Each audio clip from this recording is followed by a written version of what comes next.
बिस्मिल्लाहिर्रहमानिर्रहीम अस्सलाम वालेकुम रहमतुल्लाहि व बरकातुहू। उम्मीद करती हूँ आप सब लोग खैर खैरियत से होंगे। कुछ रोज़ पहले मैंने एक वीडियो बनाई थी जिसमें मैंने डिस्कस किया था, मैंने एक्चुअली सवाल पूछा था मर्दों से कि why is it hard to marry a woman with children.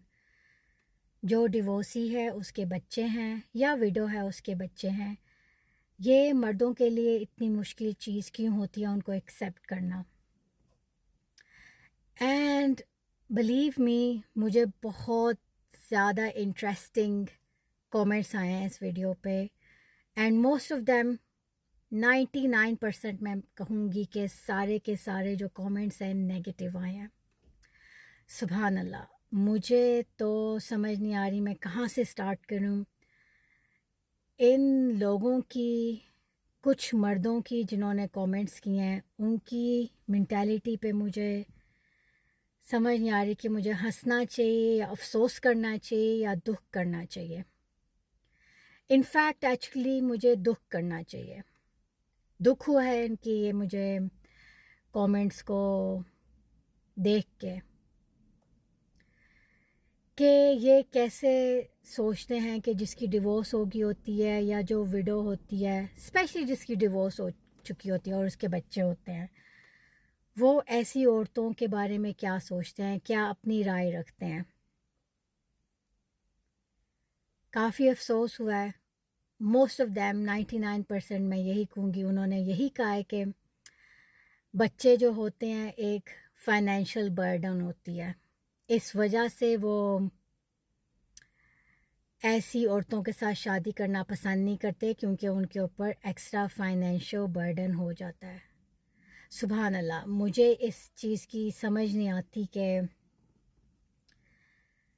इन लोगों को आई थिंक दोबारा से अपने दीन को पढ़ना चाहिए। ये जो सो कॉल्ड लोग हैं ना, कुछ मर्द हैं ना, इनको दोबारा से अपने दीन को रिविज़िट करना चाहिए, दोबारा से समझना चाहिए कि दीन एक्चुअली क्या क्या रहा है। जब 1400 ईयर्स अगो हमारे प्रॉफिट ने कितनी डिवोर्सी औरतों के साथ शादी की थी, उसका एक मकसद था ना, हम सब के लिए दिखाने के लिए मकसद था ना। ये मर्द जो हैं, कुछ मर्द बहुत jump and up and down करते हैं कि भाई हमें अलाउड है, हम 4 शादियां कर सकते हैं। इनका इस्लाम बस यहाँ पे शुरू होता है और यहाँ पे ही ख़त्म होता है इनका इस्लाम। बट अदर देन दैट इनको अपने इस्लाम के बारे में कोई इतनी नॉलेज नहीं है।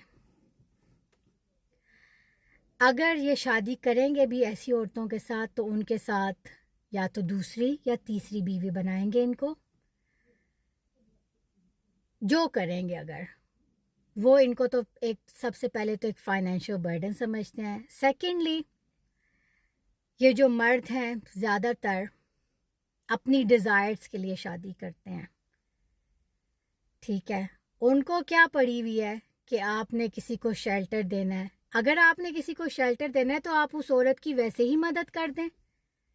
अगर आप ऑलरेडी खुश हैं, आपकी पहली बीवी से अगर आप खुश हैं, तो आपको दूसरी शादी करने की ज़रूरत क्या है। आप वैसे ही उस औरत की या उसके बच्चों की मदद कर दें। ज़रूरी है, ये एक एक्सक्यूज़ होता है ऐसे मर्दों का। इन मर्दों को अपनी डिज़ायर्स को पूरी करने के लिए ये दूसरी या तीसरी शादी करते हैं। एनीवे, ये तो दूसरी शादी का टॉपिक हो गया। मैं दूसरे जो मेन टॉपिक था डिवोर्स का, उसके ऊपर बात करना चाहती हूँ। जैसा कि मैंने कहा है, ये ऐसी औरतों को और उनके बच्चों को एक फाइनेंशियल बर्डन समझते हैं। सुभान अल्लाह, मुझे तो एक हंसी भी आती है और गुस्सा भी आ रहा है ऐसी मेंटालिटी पे। काश ये समझें कि इंसान अपना रिस्क खुद लेके आता है। अल्लाह ने सबका रिस्क लिख दिया हुआ है। अल्लाह प्रोवाइड करता है, ٹھیک ہے. یہ نہیں ان کو فیڈ کرے, اللہ فیڈ کر رہا ہے ان بچوں کو. کاش کہ یہ سمجھ جائیں کسی کے بچوں کے اوپر, سر کے اوپر ہاتھ رکھنا کتنی بلیسنگز ہیں, کتنے ریوارڈز ہیں اس چیز میں, تو ان کو سمجھ آ جائے. بہت کوئکلی یہ تو جج کرنے کے اوپر آ جاتے ہیں نا. ہاں عورت کی ہی غلطی ہوگی, ہے نا, عورت کی غلطی ہوگی کہ اس کا گھر ٹوٹا ہے. کیوں بھئی, عورت کی غلطی کیوں ہوگی؟ کوئی عورت اپنا گھر خود نہیں توڑتی. یہ آپ لوگوں جیسے کچھ مرد ہوتے ہیں, کچھ مردوں کی میں بات کر رہی ہوں, سب مردوں کی بات نہیں کر رہی, اچھلنا مت شروع کر دینا. کچھ مرد جو ہوتے ہیں ٹاکسک ہوتے ہیں, جس کی وجہ سے عورتوں کو سٹیپ لینا پڑتا ہے. ویک مین ہوتے ہیں, ویک مین میں ان کو ہوں گی. اللہ ہم ان سب ویک مردوں سے بچائے, ہم سب کو ہدایت دے, ہم سب کو سیدھے راستے پہ رکھے. یہ بہت بڑا ایک ڈائلیما بن چکا ہوا ہے ہماری سوسائٹی میں. ملتی ہوں آپ کو اپنی نیکسٹ ویڈیو میں انشاءاللہ.